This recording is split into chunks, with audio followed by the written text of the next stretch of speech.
Fabulous, fabulous, beautiful, beautiful Monday. I have to check my phone just to make sure that it is a Monday. Days are passing by so quickly. So it is a brilliant Monday. Hope everyone is doing fantastically.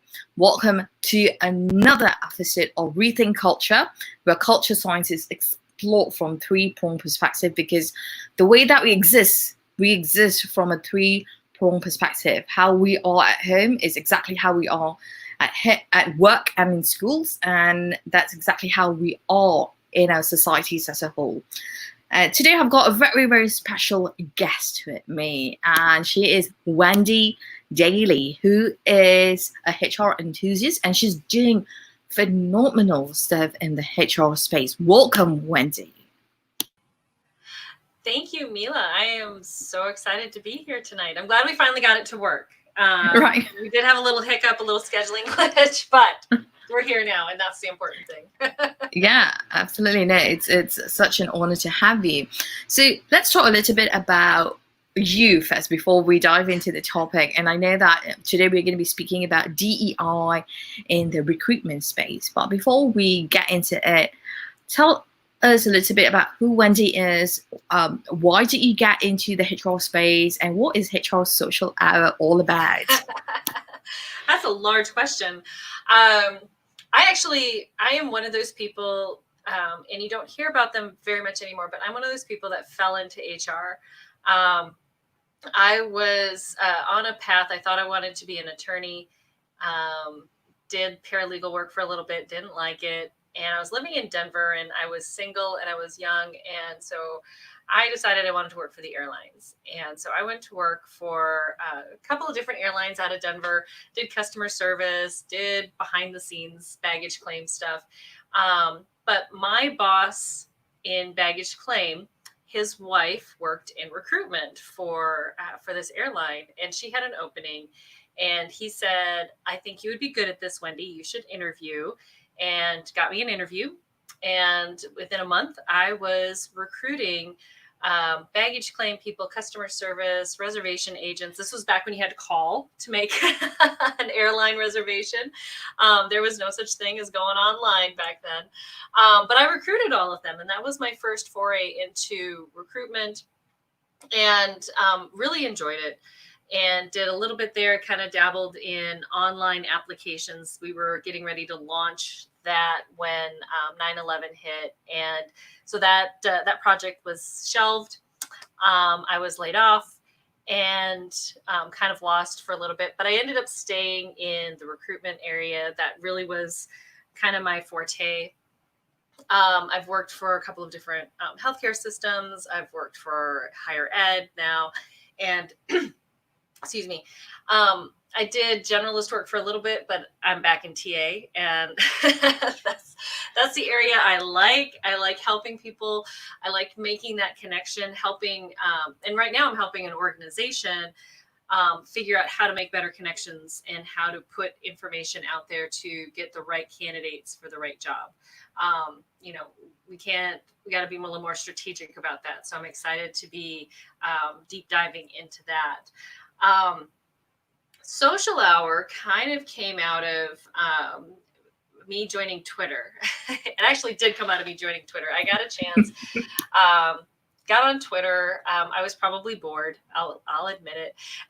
But I was on Twitter and found the next chat that SHRM, the Society for Human Resource Management, they used to host our chat every Wednesday. And it was there that I met John Thurman, my podcasting partner, and got to know each other. We met in real life in DC at a national conference, just happened to run into each other, happened to be at the same hotel, all the odds. And didn't really think much of it, but the following year, when neither one of us could go to that conference again, we were having a bit of a, oh, woe is me, we're missing out, everyone else is having so much fun. And we decided to have our own Twitter chat, and we called it Not at SHRM, and invited, hey, if you're not at SHRM, or if you are at SHRM, come and join us. And we had a lot more people show up than we expected. We had a lot of fun talking about what we were missing and what we liked about conferences. That led to a monthly chat And that fall, John called me and he's like, I really want to start a podcast. I want to start an HR podcast, but what should it be about? We didn't want to be just another HR podcast out there talking about all the laws and all the regulations. And I was at a leadership conference, and one of the themes was that people want to belong and people want to connect and people want to be together. And so John and I talked about that, and that kind of hit both of us that that's really what we wanted to talk about. We wanted to introduce HR people to other HR people and build connections and build relationships. And so we started interviewing friends, people who were involved in our Twitter chat. And honestly, we thought we'd get maybe 50 episodes out of it. We are nearing, I think we're at 125 official episodes. We're getting close to probably 150, 170 maybe unofficial total episodes, because we have special episodes that don't count. So yeah, here we are. And we, as long as it keeps being fun, and I'm sure you kind of agree with that, Mila, as long as it's fun and people are enjoying what we're doing, we're going to keep doing it. And, with since COVID, we've added a trivia night, we've added some movie watch nights, and just other opportunities to get together and see each other. Even though we can't be face to face right now, we can still see each other. Yeah, wow. That's such a brilliant and beautiful story and journey. Right, it's a lot of the times when you ask people, oh, how do you get into HR, and they go into, oh, I've got an MBA, I've got a PhD. I don't even know if people have PhD in HR, but MBA in HR, and they go into this whole story about, like my paper qualification validates, and then they don't really go into what HR means. It's very black and white for them, but that's the true beauty, right? That's the true beauty of diversity. You came from a diverse background. That's what diversity is all about. People often have a very singular lens of diversity, but they say, oh, it's race, it's gender, but it's more than that. It's diversity of thought, diversity of journey that compounds to and catalyzes how you reflect and strategize and design programs and your communities, not just at the workplace, but even in schools and even in your community. A lot of people can't relate that or connect those dots together when it comes to diversity, but that's the beauty of it. When you are in diverse situations or experiences, it really triggers that essence in you, that creativity in you. That brings us to talk about DEI efforts in recruitment.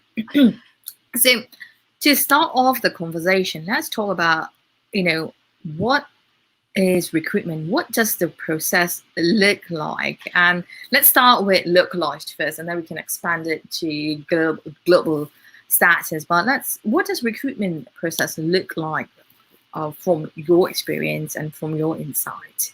Yeah, I think the thing that's interesting about recruitment is essentially the process is the same as it's been for the 20 years that I've been doing this. People put in, you put out a job ad in some way, shape, or form. People submit a resume and or an application. And I say and because sometimes we say, give me your resume and then now fill out this long application. They go through some sort of screening process, which usually involves a recruiter or if it's small, some office manager looking at it and saying, do you meet the minimum qualifications? You go to the hiring manager. They decide if they're going to interview you. The interview may or may not be structured depending on the size of the organization and what their processes are. And then they go into an offer. And, I was reading about some of this today, and it's just, man, everyone we still just have that exact same process, and we get it wrong a lot. Can I clap now? Yes. We look at, okay, I want someone with 5 years of experience, but what does that mean? What do those 5 years mean? You could have 5 years of the exact same year of experience. You haven't grown, you haven't done anything more. You're not, pushing the envelope. You're not trying something different. You're just going in, doing the same thing day after day. And there's nothing wrong with that if that's what you enjoy. If that's what you want to do, we need people who can come in and do the job and, and go home and be happy. There are jobs like that.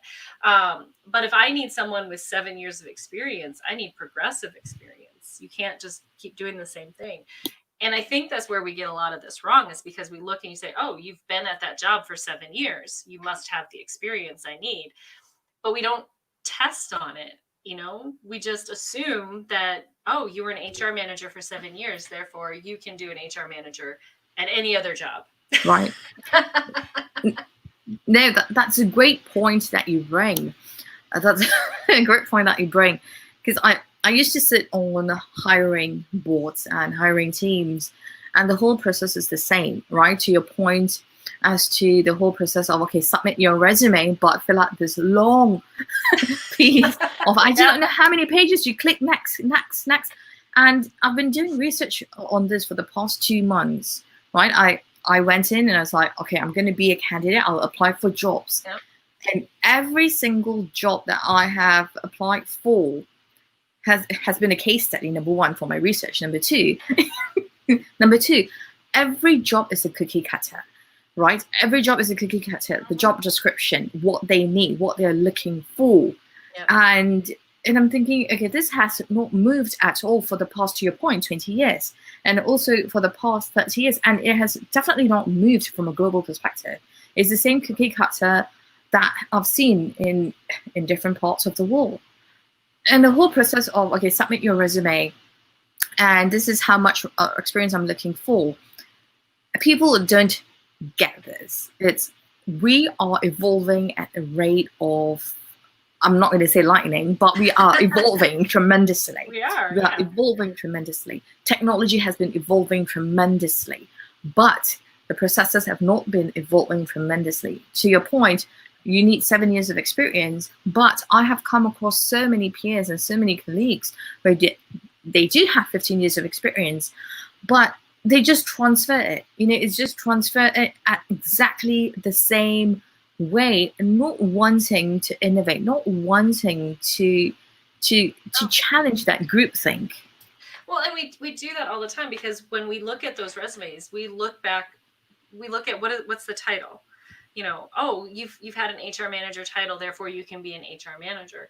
I've never had an HR manager title, so I can't be an HR manager. And we get stuck in that.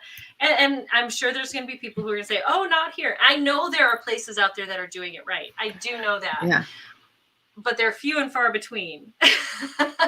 They're not talking about what is this job really doing.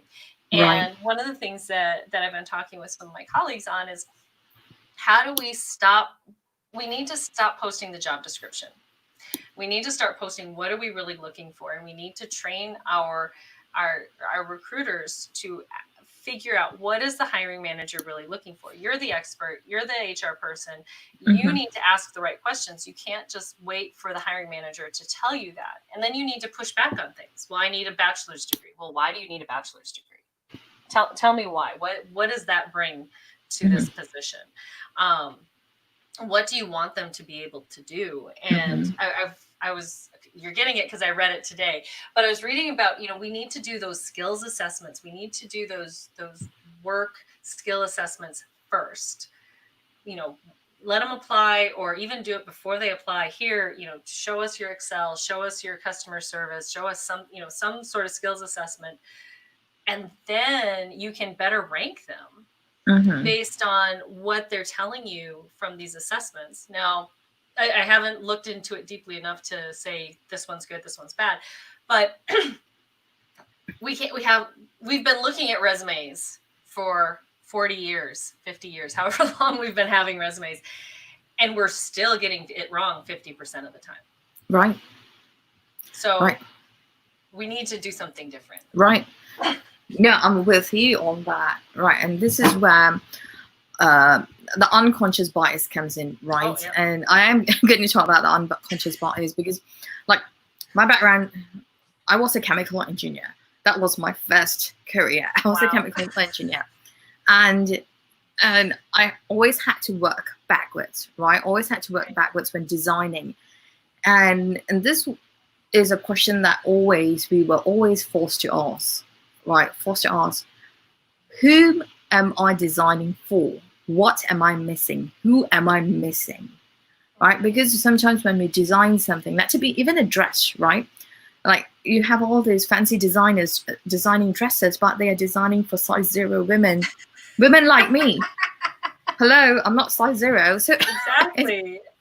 right? Like beauty is a very singular perception. Yeah. And that is exactly what unconscious bias is when designing something.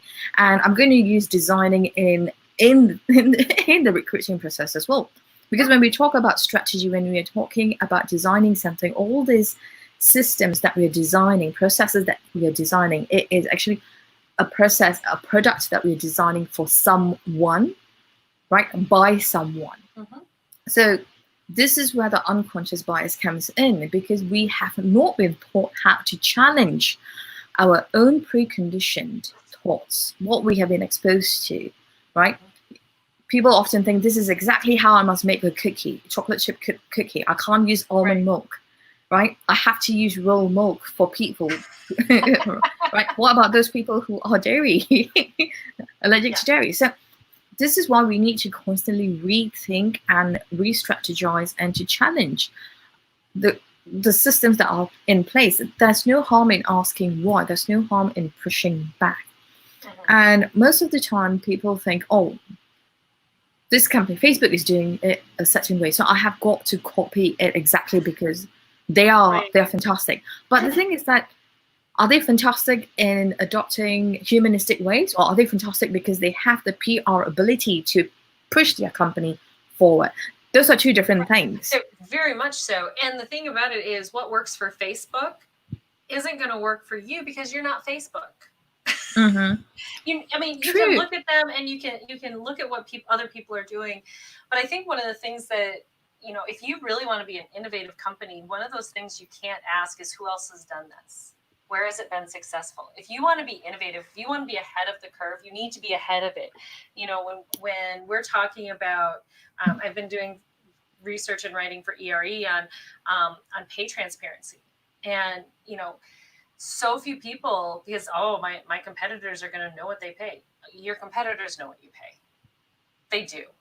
Because the people leaving your place are telling your competitors what they're paying you. So they're figuring it out. But make it easy for them. Say, hey, here's what we're paying. Right.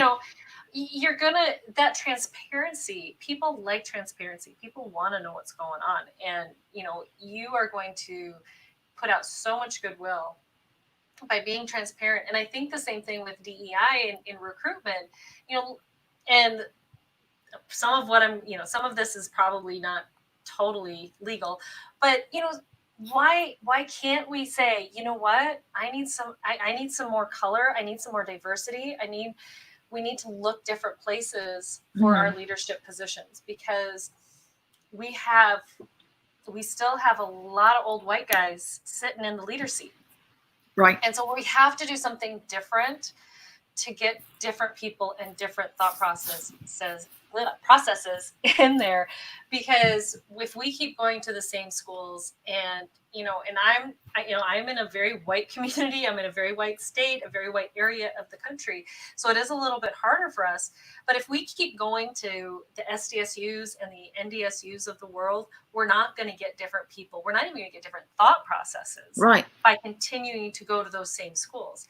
Right. Not that you want to, you still want to bring in those people because they want to stay, but we need to start looking outside of where we are and bring new people in, and then welcome them in and make sure they find home and community where you are. Otherwise, they're going to be gone. Absolutely. No, I agree with you. You bring up a really important point about, hiring from different universities.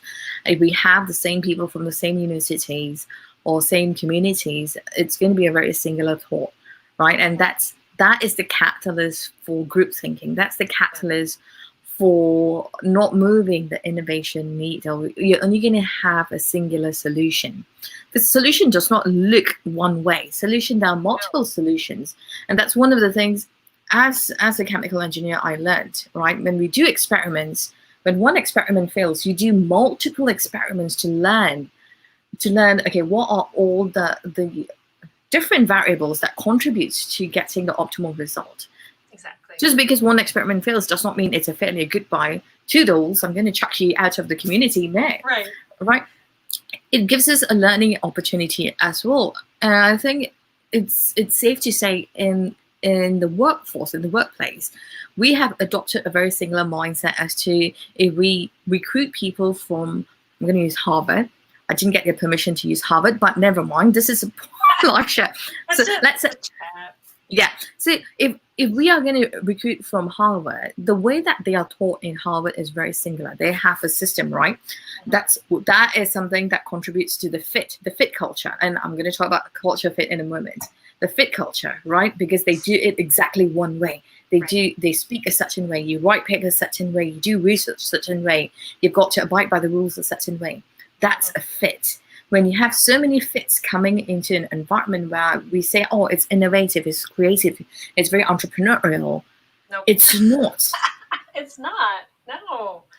Well, and it's so true. And even if you put in, because I've seen in job descriptions from a top school, well, what does top school mean? I mean, that's very, very classist. And I couldn't have afforded to go to Harvard. I couldn't afford to go to even a private school in South Dakota for my higher education. I went to a state school, and there's nothing wrong with that. I got a great education there. You know, someone going to the law school at USD is just as good as someone coming from Harvard. They're not going to think like Harvard because they didn't go to Harvard, but they're still going to be a good attorney. Right. Exactly. They still know the law. Yes. It's like you buy the same chocolate chip cookie from Harry's Teeter or Whole Foods or Trader Joe's. It's the same bloody chocolate chip cookie, right? It's going to still have the same recipe of milk. What do they use in cooking? Milk, sugar, flour, butter. Butter, sugar. I could probably recite the recipe I use, but yeah, and the thing is, and sometimes that's okay because sometimes you want to know what you're getting, and sometimes you need to know what you're getting. I mean, that's why McDonald's works, because you can go anywhere in the world and you know what the quarter pounder is going to taste like. Yeah. But if you want to tout yourself as an organization that is innovative, that is creative, and is on the cutting edge and is doing new things, you can't do the same thing. You can't hire the same people. You can't serve a quarter pounder every time. Oh my God, no, you'll fall sick. Yeah. You have to change it up, and you have to get different thought processes in there. You need to look at different ways, and even down to how are you posting your jobs and what language are you using. I mean, that's something that we've started talking about, using software to degenderize our language, because our language is gendered, and I mean, some of this, like we were talking about unconscious bias, there's so much of it that's just deep in that as a woman, if you see certain language out there, you're just going to bypass it. Because it's not, you can tell by what they're saying that they don't want you. They might not realize that that's what they're saying. And that's the whole problem with it. We don't know. We can't step back from it long enough to take a look and say, what are we doing? Right.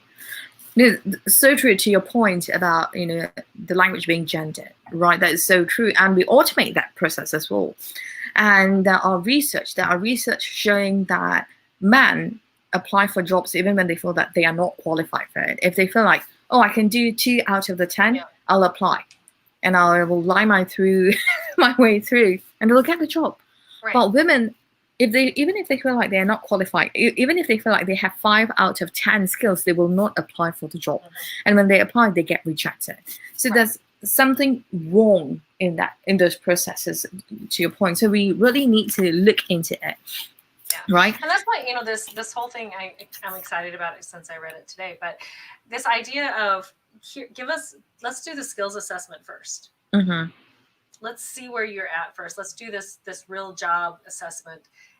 And then you're going to know too, before you even fill out the application, do you even want this job? I mean, that's one of the things that I really am passionate about right now is let's stop adding more hay to the pile while we're trying to find that needle. We don't need more hay. We need more needles. Because there's not just one needle. There's several needles that could do the job. And you just need one of them. Right. And that brings me to the question, right? That brings me to the question. And this is a question that I've always asked whenever I used to sit on hiring boards. And I used to get into fights with hiring managers and not fight as in like, oh, I'll punch you. No, fight just verbal discussions. And my question would be, are you posting a job for someone to do house chores? Or are you posting a job for that person to come in and innovate and progress their career? So we need to keep this in mind, because most of the jobs, like I said, I've been doing research for the past 2 months, most of the jobs have been the same thing. People just want someone to come in and clean up the household chores, to do the same thing over and over again, to take away the dirty work that managers or leadership teams do not want to do, like Excel sheet. Right. And it begs for the question, as when we are using technology, right, to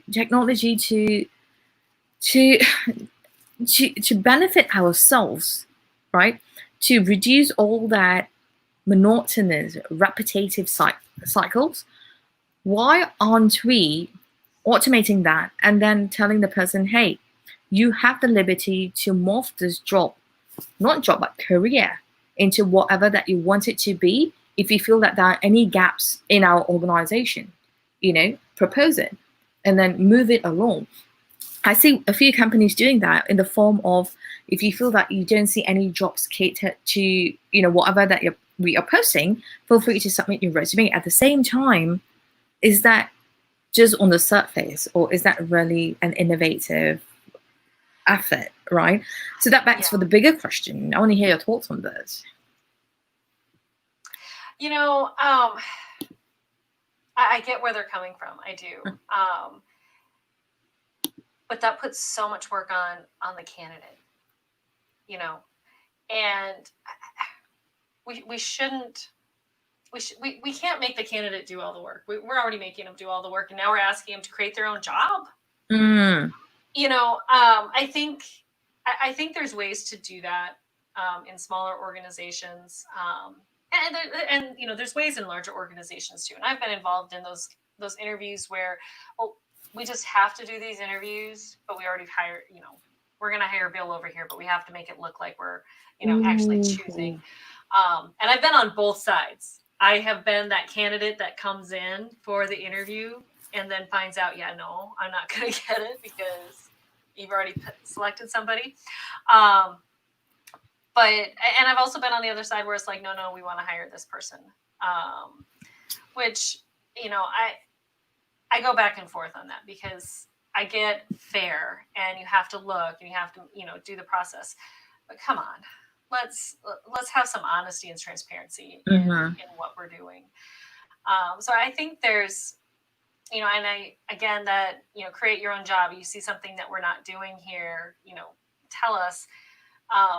Again, I don't like putting the onus back on the candidate to fill those jobs, but I do want to have ways that I would like to see better ways for us to dig in and find those skill sets and make sure we get the people in the right jobs. Right. Because there's a lot of times, and I've done it, we've all done it, we've all said, I'm just going to take this one job and get my foot in the door because I need a job. But two, if I start here, then maybe my skills will be recognized, or I can take that off in another direction. Right. So I think, if we can do it, kind of encourage people that way. And how can you, and that's sharing our culture, that's bringing some of that transparency, that you can come in and maybe you start in customer service, but we're going to talk with you about what you want. And we're going to find ways to get you to the right spot, because we want to move people internally. Right. And there's some local companies here where someone with my experience can't get in because they are so good at promoting from within, and they are so good at recognizing that talent. And there's, you can go back and forth. Oh, you need some fresh you need some fresh thought in there. Need some diversity in there, get Right. some new thought processes.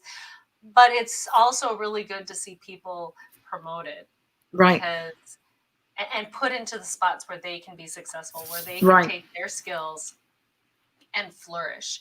Because Right. so often we're just in those jobs where we're just kind of doing the day in and day out, and I'm just going to go home and have my glass of wine when I'm done, and we're going to call it good, and I'm not going to think about it anymore. Yeah. So there's some, I kind of go back and forth on that, but I don't like putting that responsibility onto the candidate. Again, I think we put too much responsibility onto the candidates to, be this perfect candidate, and here's how you ace the interview, and which is basically, here's how you tell the hiring manager what they want to hear. So you're going to lie to them, they're going to lie to you, and then you're going to start and be pissed in 6 months and leave.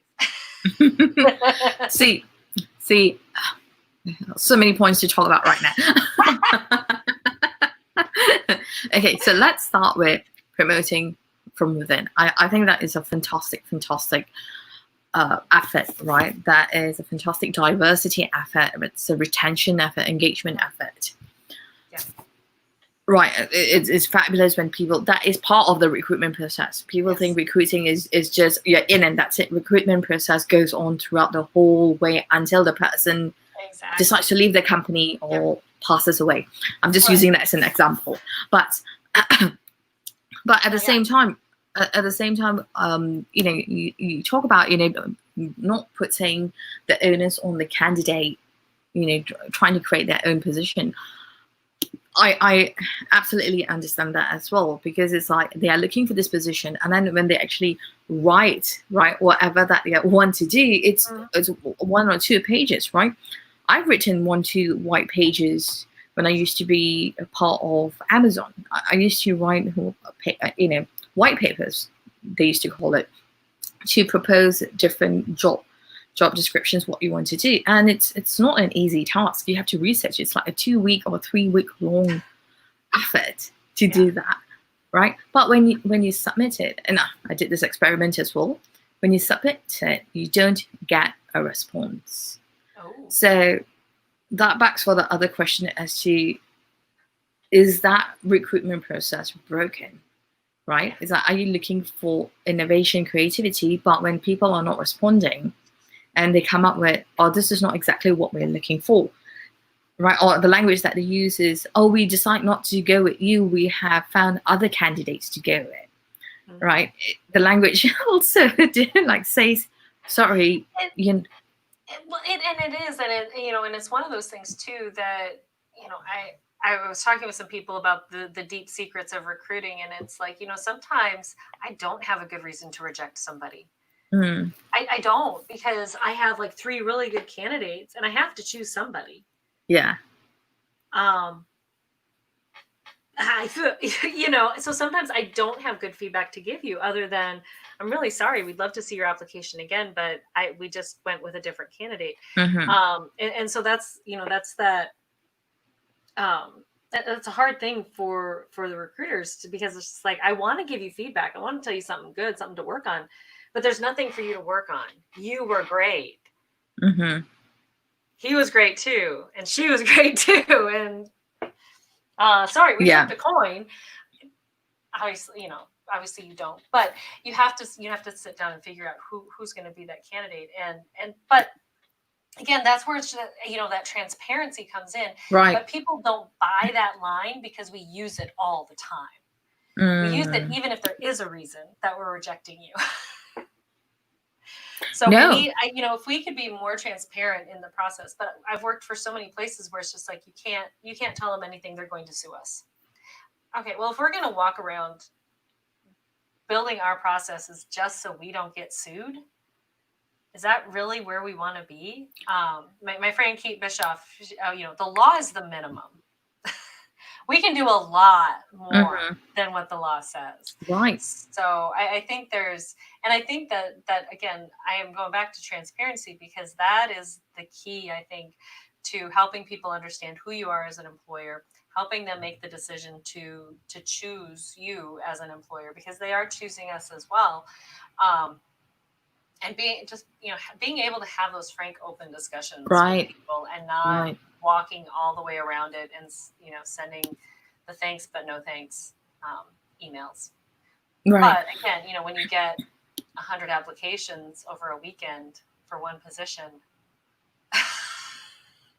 you can't look at them all. You can't. So that brings me to the next question, right? So that is the tsunami of resumes coming in for one job, especially now, right? Now, the pandemic has definitely caused such, I'm not going to say hassle, such a demand for jobs for everyone, because everyone is hurting. A majority of the people are hurting. So when we get an influx of resumes into, automated ways or emails, my question is, why aren't resumes innovated? Right? Like, we still follow the same method. It's just like hiring processes, like to write a resume, and you need to change the resume according to each job description. Going back to the points that we first touched on at the beginning of this conversation, right? We are hiring for someone who will do something different, right? Like, why is it a need to know when did you graduate out of college? That determines someone's age. That determines someone's age. Right. Or well, which, and the thing, we want to know how long you've been doing the job, because that's how we're going to pay you. Because we pay you based on years of service. We don't pay you on how well you can do the job. Yeah. I could get on this soapbox too. Our compensation, oh my God, is horrible. How we figure out how to pay somebody is horrible, because we've picked these ranges, and then we decide how many years of experience you have determines where you fall in that range. But we don't look at what kind of experience you have. We don't look at how well you've done and how have you advanced and how have you done different things. We just say, oh, well, or worse, we say, what were you making before? We'll give you an extra $1,000 a year,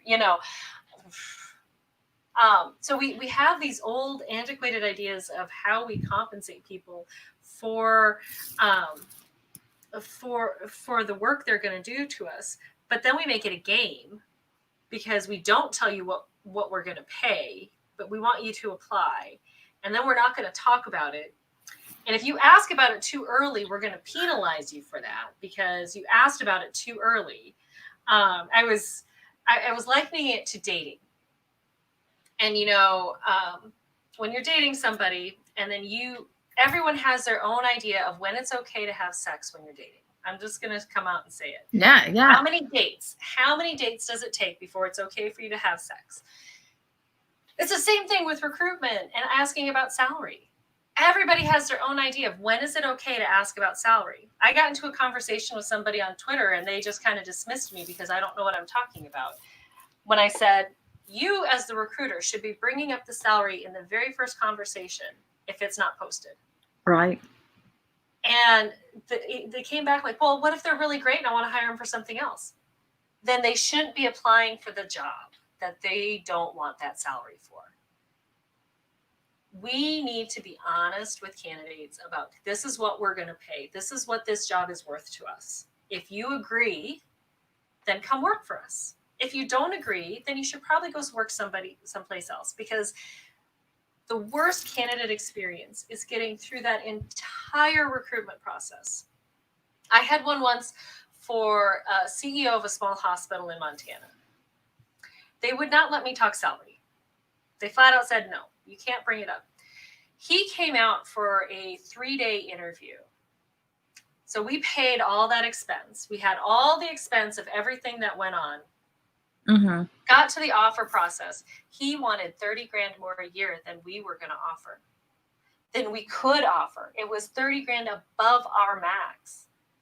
So we just wasted all his time. We wasted all the time of our board members, our CEOs, our other leaders to interview this guy, when we could have stopped it 2 months ago.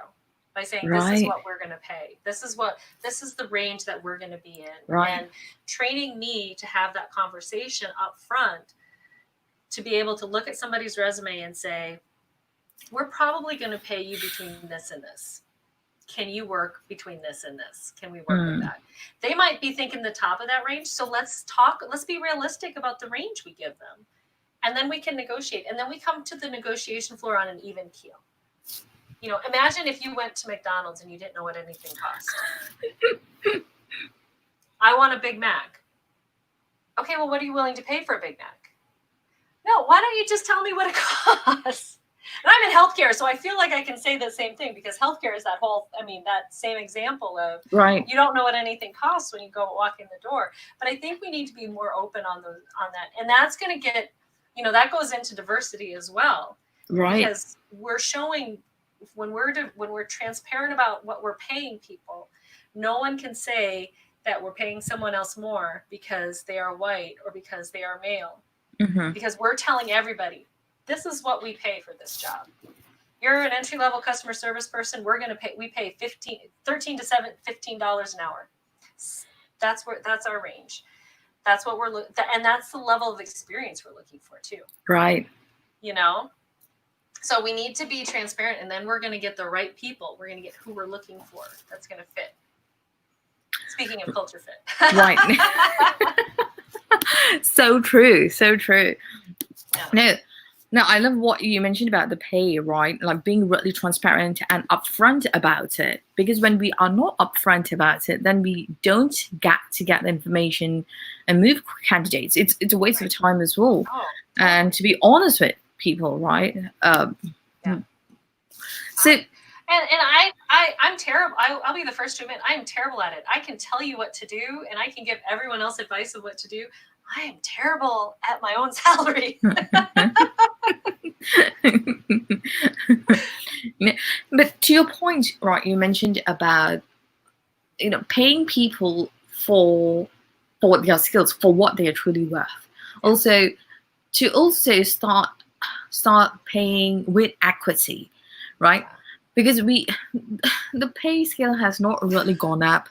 We're still paying people $10, $11 minimum wages, which is not even sufficient for them to pay rent.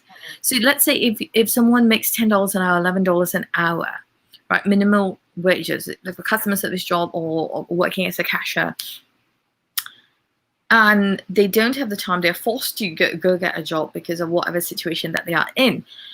And let's say you calculate it to 1 month's paycheck, you will roughly get around $1,700, right? If you do overtime, whatnot. And then you pay taxes, you're left with $1,200.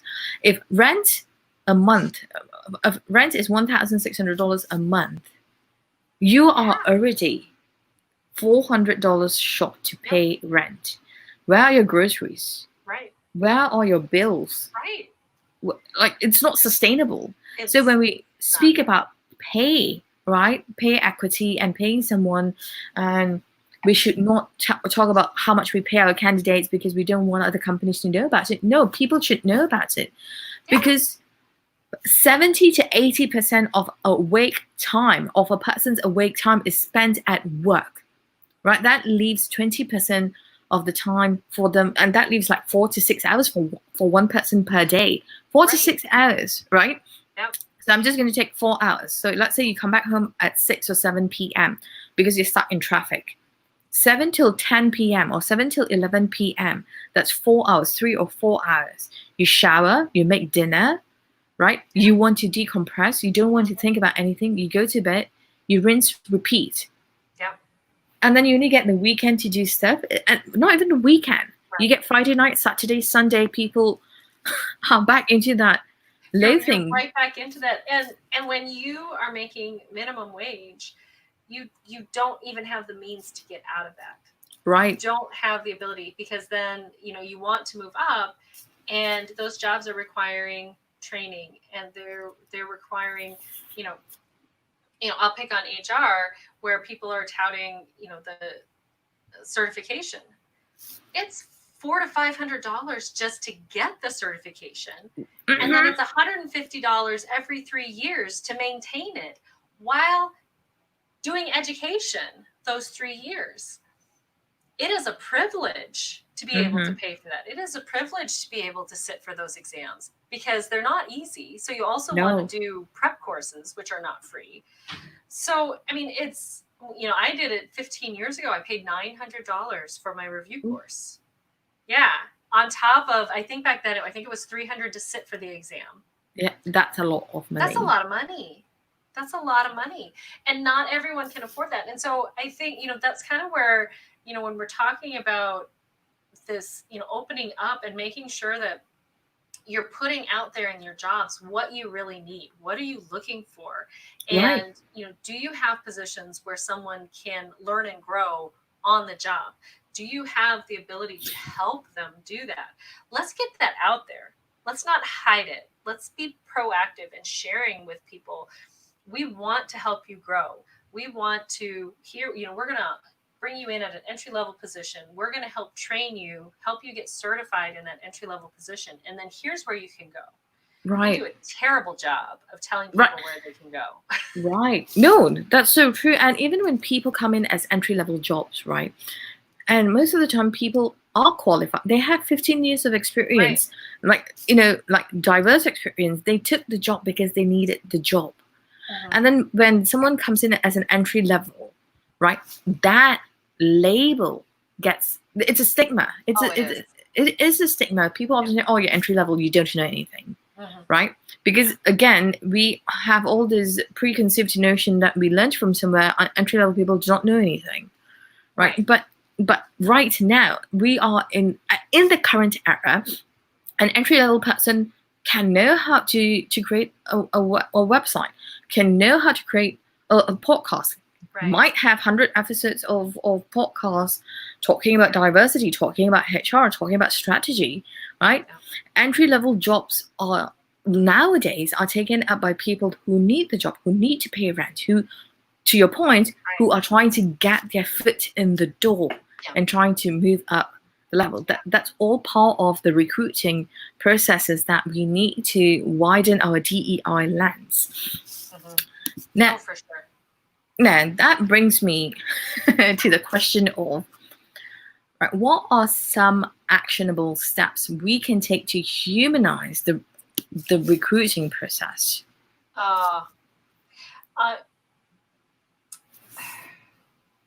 a hard one because, so here's the thing, because I work in a large organization, and I've almost always worked in large organizations where you're almost, as a recruiter, you're almost in a factory mode where you're just looking at resumes, blah, blah, blah.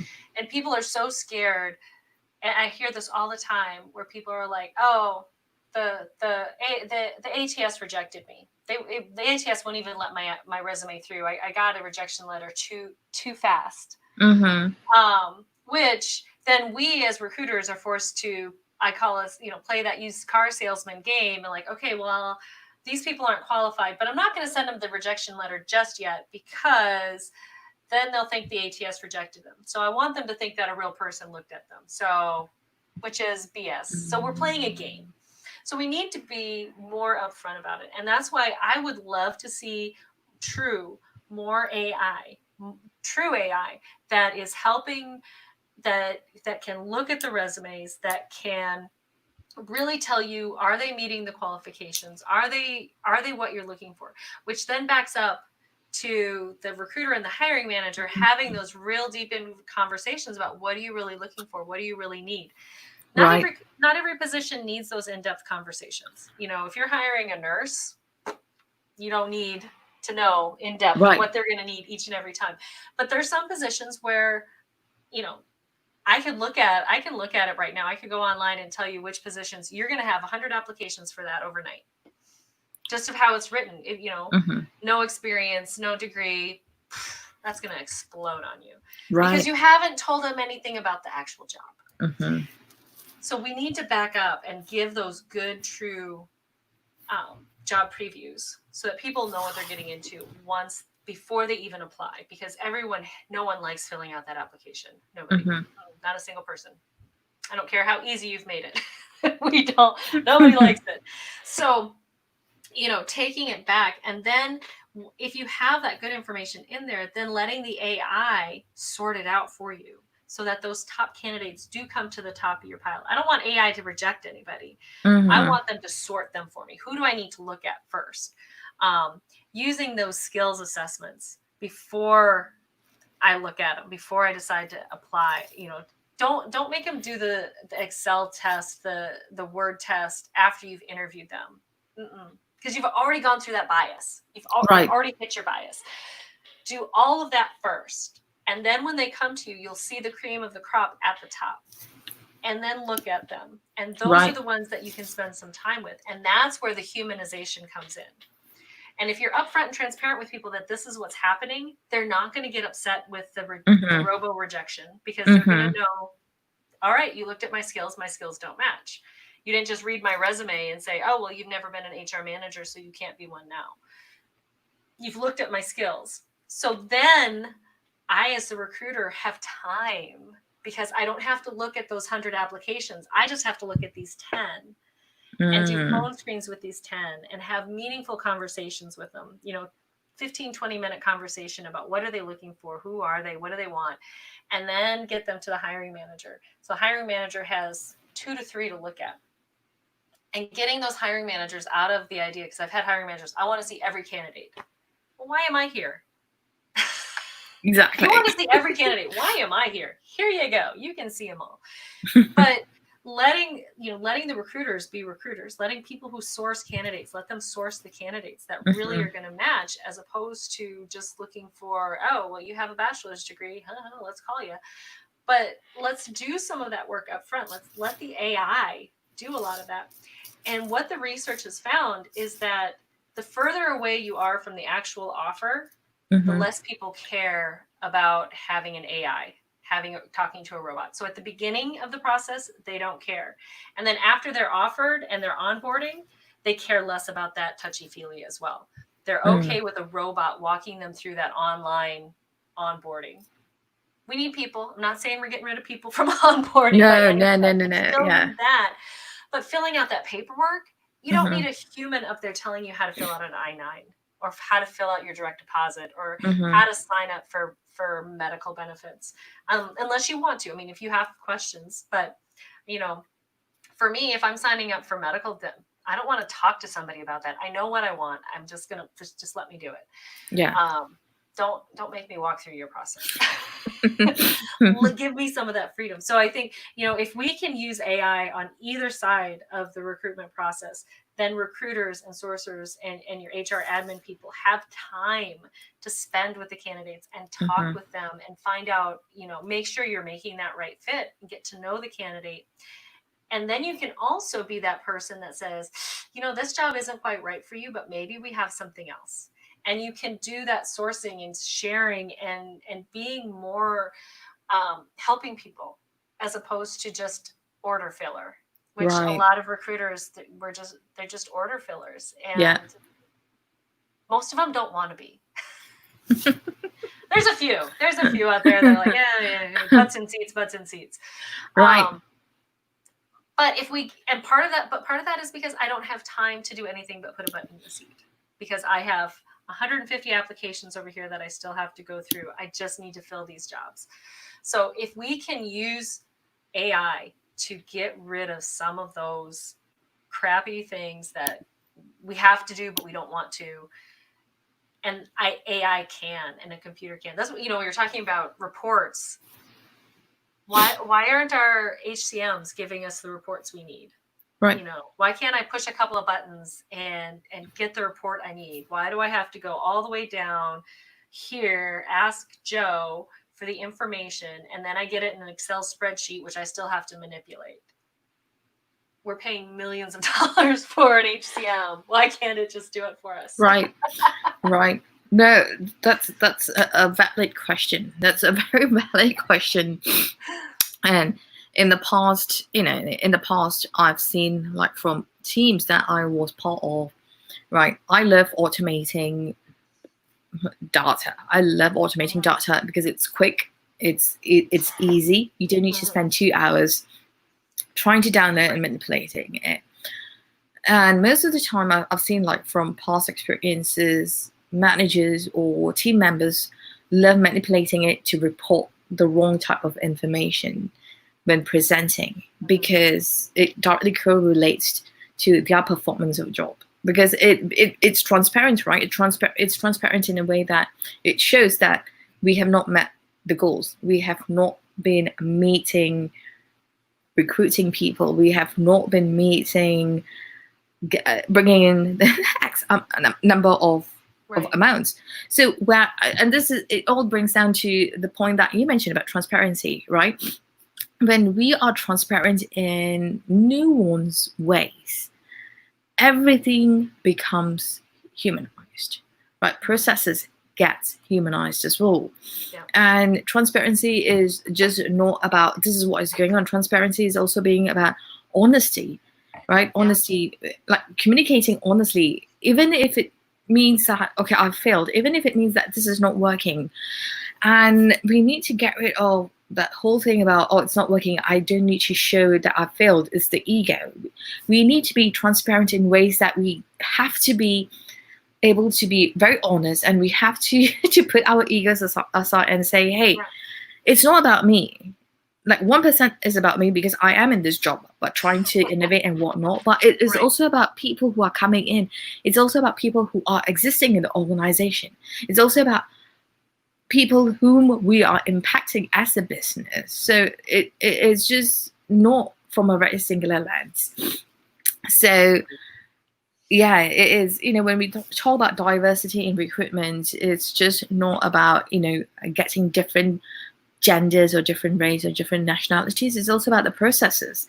It's also about how are we treating people? How are we not treating people, right? How are we not innovating processes? Right. So those are all. And you're not going to attract different if you're doing things the exact same way that you've always done them. Yeah.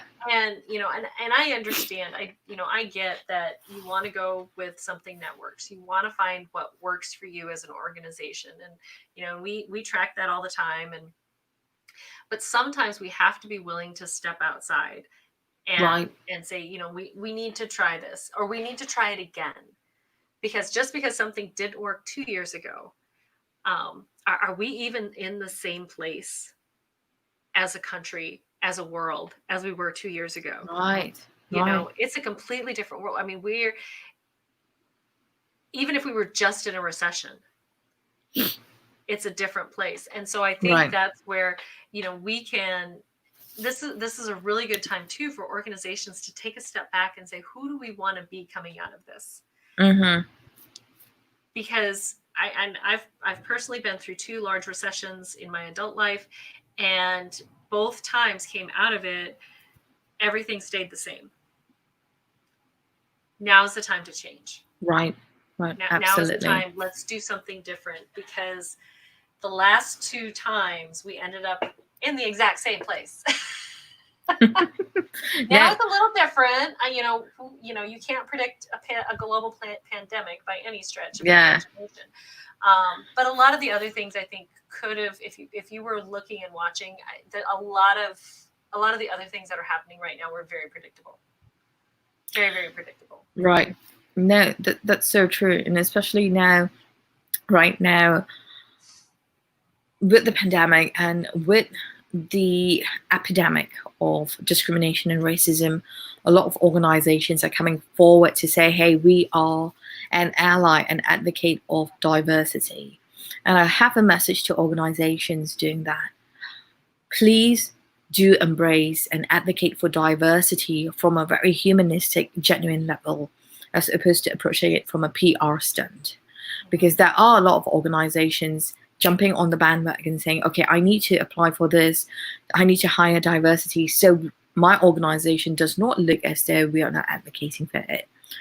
Right? So the intention needs to come from a very humanistic perspective, and the intention of building a diverse organization environment needs to be a safe space as well, a safe space where you can innovate, where you can fail, where everyone is accepted, and not build this environment of exclusive inclusion.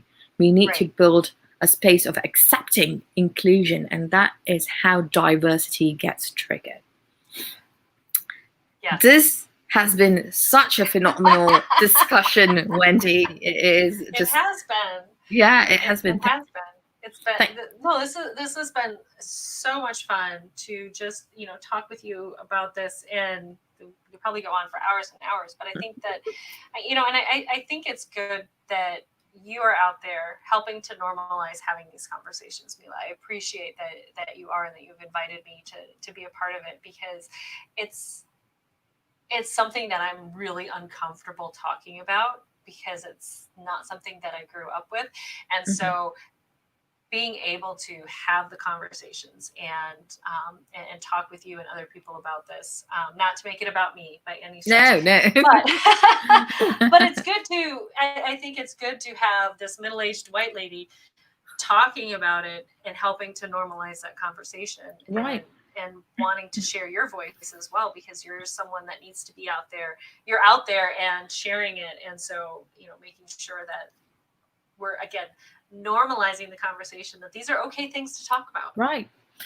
No, I'm with Ian. Thank you for coming on, because it's my mission is to eliminate poverty of the mind and heart. Right. And how can we eliminate that is by really designing and diving deep into systemic issues, and not treat diversity as an isolated team, as though it belongs in the diversity, as though it belongs in the basement. Besides, it needs to be across everything. It needs to be across everything you do, and it needs to be at the forefront of everything you do. And I really, Elena Valentine, love her.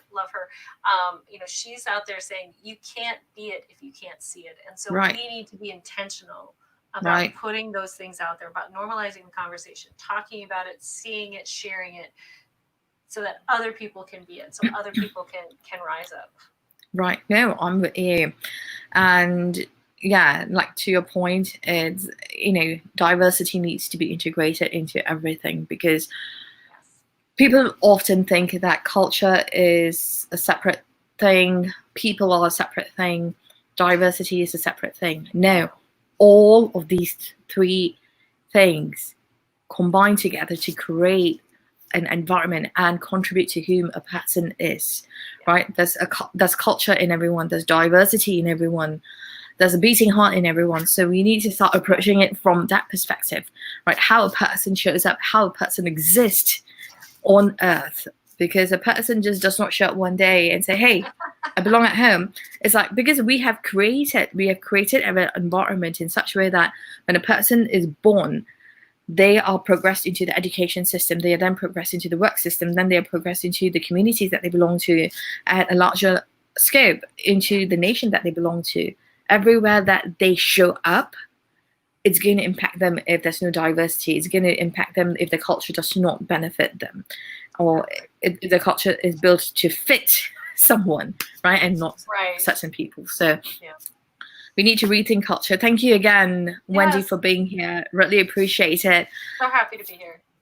For viewers, listeners out there, if you are tuning in, please do give it a like, thumbs up, subscribe on Twitter, YouTube, and Facebook, and on LinkedIn. And you can find Wendy Daily on Twitter. She hosts HR Social every Sunday, correct? We chat every other Sunday, the second and fourth Sunday of each month. We have a variety of fun events. This last Sunday we had trivia night, just trying to get people together. And then every Thursday morning a new podcast comes out. So and I think this week is Torrin Ellis. So if you have not heard him, definitely tune in, because he is awesome.